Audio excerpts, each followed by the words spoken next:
For a video game, having some UI would probably be good, right? Because right now we don't really have anything. We have got this level and this nice post-processing, but we don't really have any way to communicate anything significant to our player.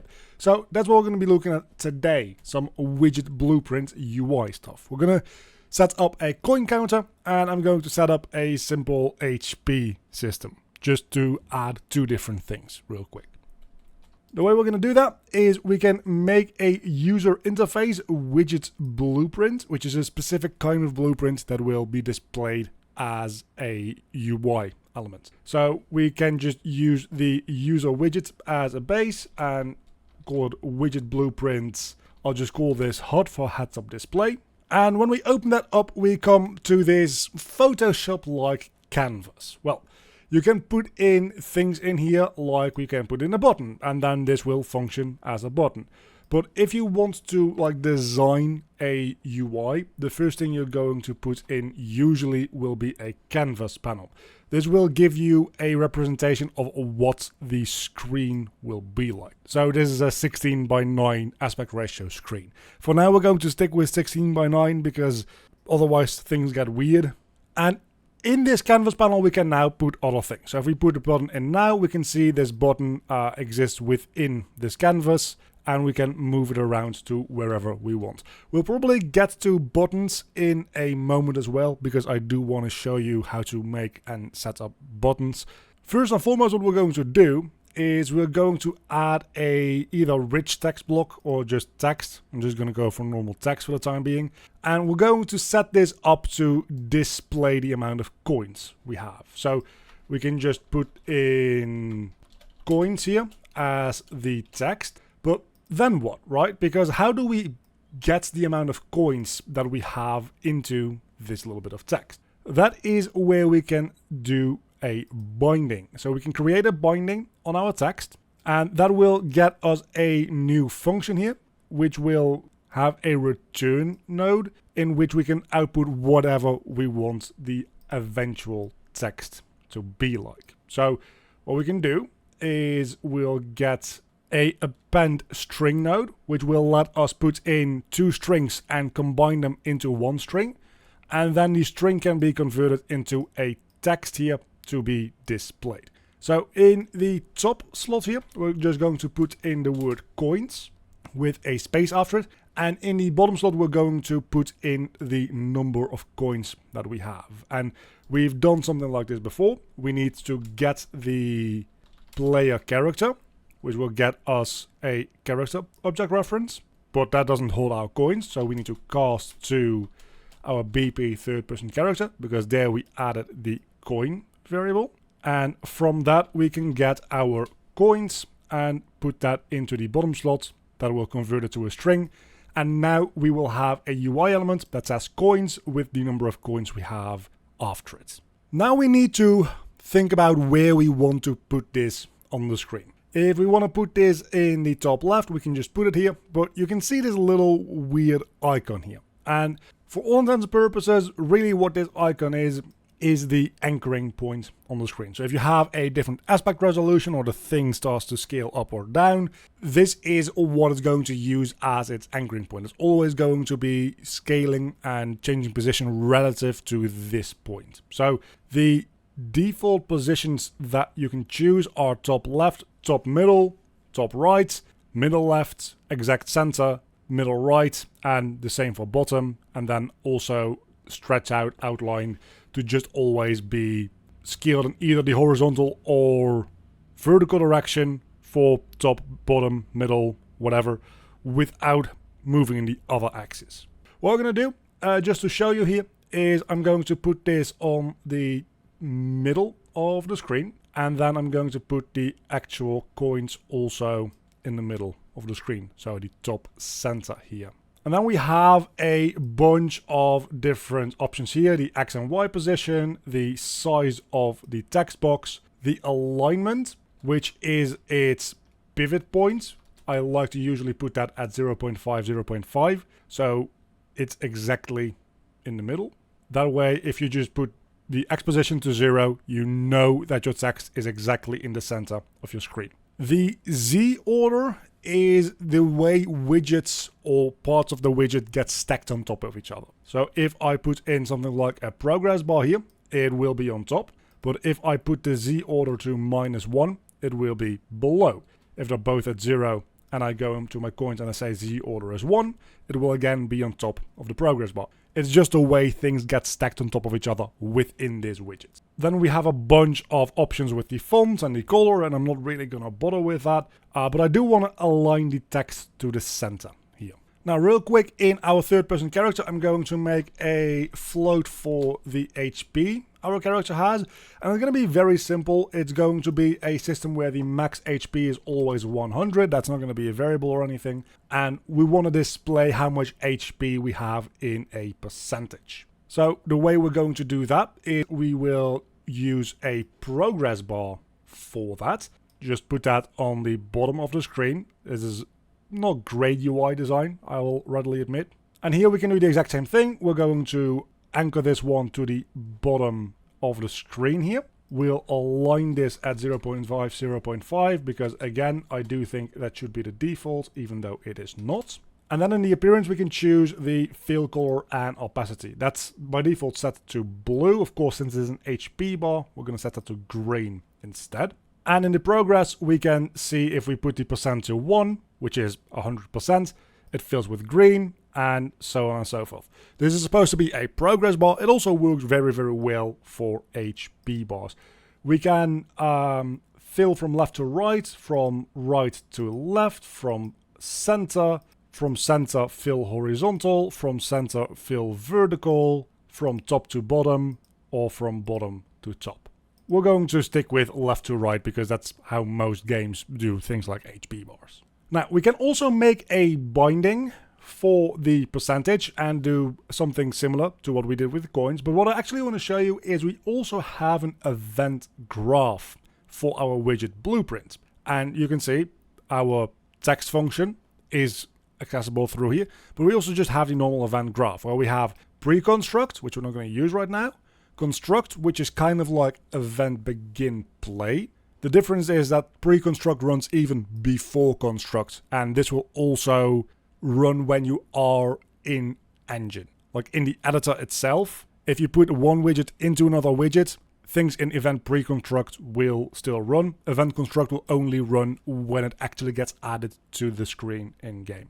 And then event tick, of course, runs every frame.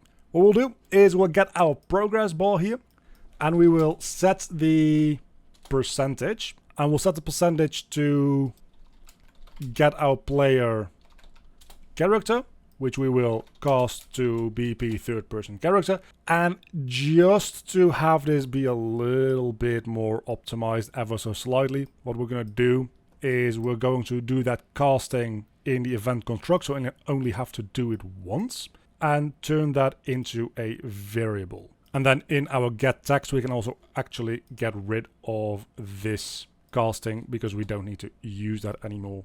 And that will save a little bit of performance. Not significant amounts, but hey, everything that you can save, that's always a good thing. So we can use this variable now, and we can get our HP out of that. And we can simply just divide that by 100 because 100 is our max HP. And that will give us the percentage that we want to set this to. Back in our third person character, what I will do is a event just like keyboard Z, and when I press that, I want to subtract 10 HP from my total, which is relatively easy. We get the HP, we subtract 10 from it, and then we set the new HP value. This is just for testing purposes, obviously. In the actual game, you probably wouldn't want a button to hurt yourself with. Now, we have this widget blueprint that has our coin total and our HP bar on it. But now, how do we add this to the game? Because if we just run the game, nothing actually is visible because we haven't added it yet. You can do this in a number of different ways. We're going to do that in our person blueprint itself. And I'll just make a custom event for that. I don't know if I have shown custom event yet. I think I have, right? Anyway, you can make custom events like this, and you can just call those from anywhere in your blueprint after you've made them. And we'll call this add HUD to viewport.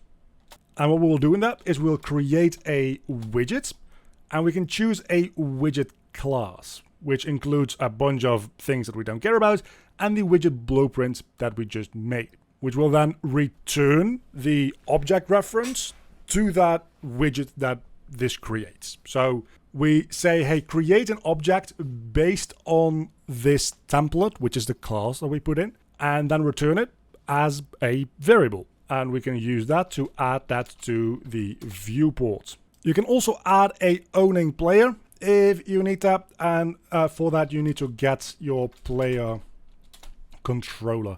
We'll get into player controller and game modes in the next couple of videos. And now if we run after this event begin play, at the very end we run the add to viewport, we will start adding that UI element as a part of our game. And now we can see our HP, we can see our coins. If I press the Z button, my HP will lower. If I go through here, we will first trigger this cutscene, which does not get rid of your UI, I should point out. But if you run into this coin now, we can see our coin counter starts counting up as well, and we can't actually get that coin because we will die. Now, if you want to be able to also remove your UI for any reason, you need to have a reference to that UI. So let's promote this to a variable real quick so that we can keep a reference to it for later use. And when we press the Q button, we want to get rid of that UI again. So first, when we press the button, we want to actually check if this is valid, which is a nice little macro here. We can put in a object, and if that object is valid, so if it has a value, it will do whatever this pin outputs, and if it's not, it will do whatever this pin outputs. And if it is valid, meaning that it hasn't already been removed, we can simply remove from parent, and then it will get removed. So we can see I can damage myself, and if I press the Q button, it will remove the UI. And there's about a million different things that we could be getting into, but for the final part of this, let's actually create a button. Something that can maybe close the game. That sounds right. A pause menu that can close the game for us. So we'll start by making a new widget blueprint and calling that widget blueprint pause menu. We'll open that up, and for this we will also use a canvas. You don't want to use a canvas for every single widget blueprint that you make, theoretically speaking, because they are a little bit more heavy on performance. You can also use a thing called an overlay. But the downside to overlays is, I will show you, they are more performance, but you can't freely move things around inside them as easily. So I don't like using them, but do as I say, not as I do. Use overlays whenever it is actually possible. I'm going to just use canvas panels for now because it's easier. Okay, what we want to do is I'm going to add an image first and foremost. And that image is going to be filling the entire screen. This is one of the rare scenarios that you would use that anchoring method. Then I will stretch that image out, and I will set its color to being pretty much black, and its alpha will go down a little bit. That way, when we enable this pause screen, we will have a little bit of a darker background. And not only that, what I'll also add is I will add a blur. You can add a blurring back for the background, and if we go through the appearance here, we can see the blur strength. If I make this thing as big as it needs to be and anchor it through the entire screen, we can see it blurs the background even in this view that we have here. So just a couple of pixels, like 4 pixels, is probably enough to give us a little bit of a darker blurry background. That just looks rather nice. Now, we want to add 2 buttons here, one for quitting the game, and we'll add that straight into the canvas panel here. So this will be our quit game button. It'll be kind of rough, I'll be honest with you. And then I will copy that over, and this will be our continue button. Do make sure that they are anchored to the center of the screen. And now we want to add some text to it. And the wonderful thing is you can actually just add a text into a button if you drag it on top of it, and it will appear inside of that button. So we'll call this quit game, and I will make the font quite a bit larger. Not that much larger, that is insane. And then we'll also add in the other one, and we'll call this one continue. Pressing F2 on the left hand side here when something is selected also allows you to change the name of that asset, just like it does anywhere else in the engine, or Windows for that matter. And we'll call this quit button, and then we'll call this continue button. Now, when we press the continue button, we want to remove this widget from the screen. And when we press the quit button, we want to just quit out of the game entirely. So we'll go over into the event graph where we have the continue button and the quit button as variables. And when we have those selected, you'll see that we have some events that we can do. On clicked, on pressed, on released, on hovered, or on unhovered. I think these are pretty self-explanatory. On clicked is when you press down on the button and also release with the cursor still on the button. On pressed is just the pressing down on the button. On release is whenever you release from the button. On hovered is when your cursor goes over the button. And on unhovered is when the cursor leaves the button. Most often we just use the on clicked for, in this case, the continue button, and we'll also add one for the quit button. The quit button is the easiest. We can simply just quit the game. That's a pre-existing node, and it just quits your game. It's as easy as that. For the continue button, we will go back to the third-person character blueprint first, implement the adding of the pause menu before we come back into this blueprint to implement the removing of it again. And you will see why in a second. So we'll add an event for enter. And when we press that, we're just going to copy over these nodes over here, which will add a widget and then add it to the viewport, except the widget class that we're going to be using will be the pause menu one.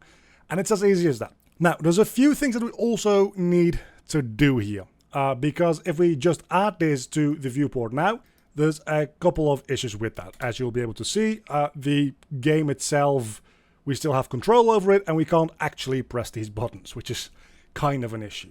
So there's a few ways to go about doing what we're going to do. I'm going to show you what makes most sense to me. First and foremost, we need to get the player controller and set the inputs to the UI only. That means that it's not going to impact the game anymore. That will also immediately give us a widget to focus on. So that's going to be the widget that you can interact with. So we can just take the pause menu widget out of here. And now when we press the enter button, we will see we no longer have power over our gameplay when I move my cursor around, and I can highlight the button, but you can't actually see the cursor, which is kind of a problem. So what we can do as well is in the player controller, we can show mouse cursor and set that simply to being true. And now our mouse cursor will actually show up in game when we do this as well.